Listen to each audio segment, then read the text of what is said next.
यहाँ इज़्ज़त है इस ट्रैक पे और यहाँ ज़िल्लत है।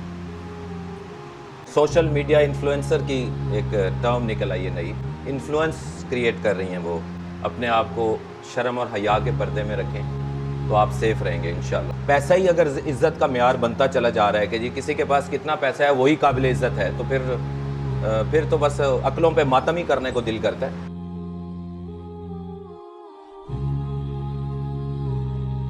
ये कुछ अर्सा आपने गुजारना है यहाँ पे, 1 साल 2 साल, इसमें आपको ट्रैक फाइनल करने हैं। एक ट्रैक के एंड पे आपको यहाँ इज़्ज़त मिलेगी, डिग्निटी मिलेगी, कामयाबी मिलेगी, फ़ख्र मिलेगा पेरेंट्स का, प्राउड, और इधर ज़लालत मिलेगी, ताने मिलेंगे, धक्के मिलेंगे, ज़िल्लत भरी ज़िंदगी जो आप सोच सकते हैं। शायद कुछ सोच भी नहीं सकते अभी कुछ लोग कि क्या अंजाम होगा। फ़ैसला आपके हाथ में है, आपने अपनी लाइफ कैसे गुजारना है, किसी और ने नहीं आपको डिक्टेट करना। कोशिश कर सकते हैं हम, आपके पेरेंट्स, लेकिन कोशिश के बावजूद हम कामयाब नहीं हो सकते जब तक आप खुद अपने बारे में डिसाइड नहीं कर लेते कि हमें कौन से ट्रैक पे चलना है। क्योंकि आज के दौर में लड़कियों के लिए भी तालीम बहुत ज़्यादा अहम है। तालीम न सिर्फ बल्कि स्किल्स भी, जिसके ज़रिए आप एक अच्छा बाइज़्ज़त जॉब कर सकें घर बैठे। कुछ ऐसी भी स्किल्स हैं आज के दौर में जो बाहर भी नहीं जाना पड़ता। तरह तरह के लोगों की बातें, ताने, गंदी नज़रों, गंदी बातों का सामना नहीं करना पड़ता। यहाँ इज़्ज़त है इस ट्रैक पे और यहाँ ज़िल्लत है।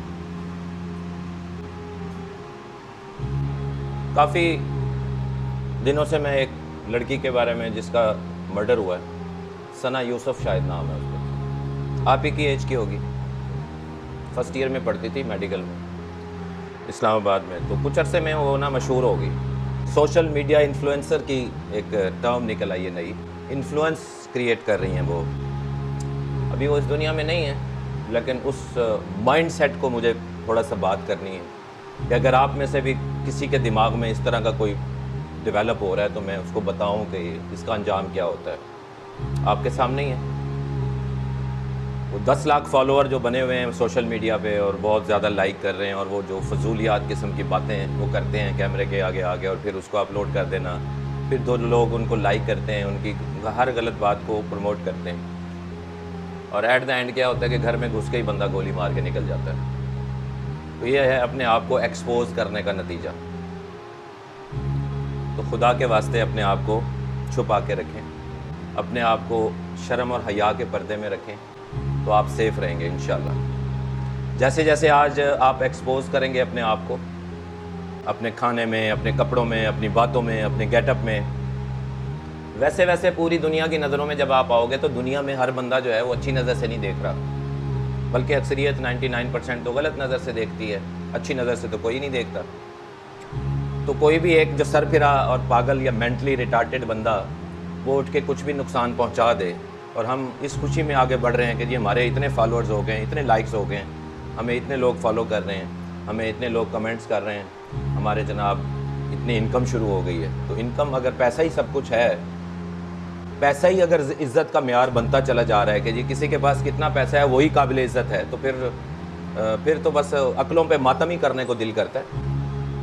जिस तरह के मतलब सोशल मीडिया पे मुख्तलिफ ऐप्स आ चुकी हुई हैं, वहाँ पे वो माएँ जो हैं अपनी बेटियों को खुद बिठा देती हैं, फजूल किस्म की वहाँ पे टॉकिंग हो रही है, और वो गेटअप करके, और वो ताकि जी इतने पैसे आएंगे, इतने पैसे, मुझे तो नहीं पता उनके नामों का भी, लेकिन मुझे हैरत होती है कि कैसे माँ बाप हैं वो जो अपनी बच्चियों को इतना अलाउ कर देते हैं।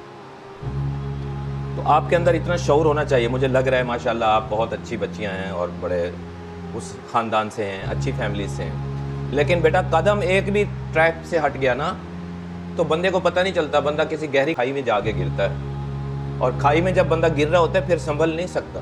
यानी एक दफ़ा फिसल गया तो वो फिसलते फिसलते पता चलता है जी गाड़ी जो है ना गहरी खाई में गिर गई, और 500 फुट गहरी खाई में जाके वहाँ पे वो कुछ भी नहीं बचता। फिर ये नहीं है कि एक कदम यहाँ पे हम फ़र्श पे खड़े हैं और फ़र्श पे हमारा पाँव स्लिप हो जाएगा और हम दूसरे पाँव की मदद से संभल जाएंगे, ऐसा नहीं है। ये खाई है, खाई में बंदा नहीं संभल सकता।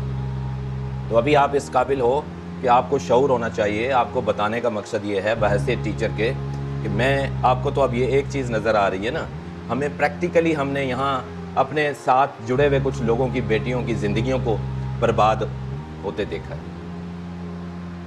वो जो हर बात हम यहाँ खुल के बता भी नहीं सकते, लेकिन हमारे ही जानने वाले यहीं पे पढ़ इसी तरह की आपकी एज की बच्चियाँ सोशल मीडिया से इन्फ्लुएंस करते करते वो घर से भाग गए। किसी की बातों में आके उन्होंने कहा जी हमने घर में रहना ही नहीं है, चोरी छुपे घर से चली गई, और माँ बाप न जीते हैं न मरते हैं। ये कैसी लाइफ है? खुदा ना खास्ता एक बच्ची जो है वो इस तरह घर से चली जाती है, या उसका लिंक सोशल मीडिया पे या मोबाइल के ज़रिए किसी से इस तरह का बन जाता है, वो कहते हैं तुम सब कुछ वहाँ पे समेट कर तो घर से निकल आओ और हम अपनी लाइफ खुद जिएंगे, हम आप बड़े हो गए, हम सोच हमारी बड़ी मैच्योर हो। माँ बाप जो है वो जीते जी मर जाते हैं। तो आज के दौर में पेरेंट्स अगर आपको समझाते हैं बहुत अच्छी बात है। टीचर्स का काम भी है कि आपको समझाएं कि अल्लाह के वास्ते ये कदम नहीं उठाना। क्यों एक कदम भी आप इधर कहने के लिए हम तो नहीं कर रहे, वो हमारी फ्रेंड कर रही है, हम तो साथ वैसे ही खड़े होते हैं। तो अगर आपकी फ्रेंड आज कर रही है, कल आप भी वही कुछ करोगे, क्योंकि हमारे जो ब्रेन के अंदर न्यूरॉन्स हैं ना, उसमें कुछ मिरर न्यूरॉन्स भी होते हैं, यानी जैसा कुछ कोई कर रहा है वैसे ही हमें करने की कोशिश करते हैं। ये हो ही नहीं सकता कि हम जिस माहौल में बैठे हैं उस माहौल का असर हम कबूल ना करें। तो सबसे पहले आपने अपनी कंपनी पे, कल को आप कॉलेज जाओगे, वहाँ पे डिफरेंट किस्म की कंपनीज आपको मिल सकती हैं। हो सकता है कुछ बच्चियाँ ऐसी भी मिलें जो स्मोकिंग करती हों, हो सकता है आपको कुछ बच्चियाँ ऐसी मिलें जिनकी मोबाइल के ज़रिए किसी के साथ फ्रेंडशिप हो और वो आपको भी कहें आप भी बना लो फ्रेंड्स। मेरे तो 2-2 फ्रेंड्स हैं, 4-4 फ्रेंड्स हैं। इस पे कंपटीशन हो रहा है आज के दौर में। तो आपने अगर देख लिया कि ऐसी कोई बच्ची आपको इन्फ्लुएंस करने की कोशिश कर रही है, आप उससे 10 कदम पे दूर ही रहो उससे। आप ये ना सोचो कि मैं तो कर नहीं रही हूँ, ये कर रही है, चलो ये करती रहेगी, लेकिन मेरी फ्रेंड है, वो आपकी फ्रेंड है, जो कुछ वो कर रही है वो कल आप भी वही कुछ करोगे। आपके अंदर इतना शऊर होना चाहिए कि किसके साथ उठना है, किसके साथ बैठना है, कौन किस मेंटालिटी का, किस कैलिबर का फ्रेंड बनने जा रही है, उसकी मेंटालिटी क्या है।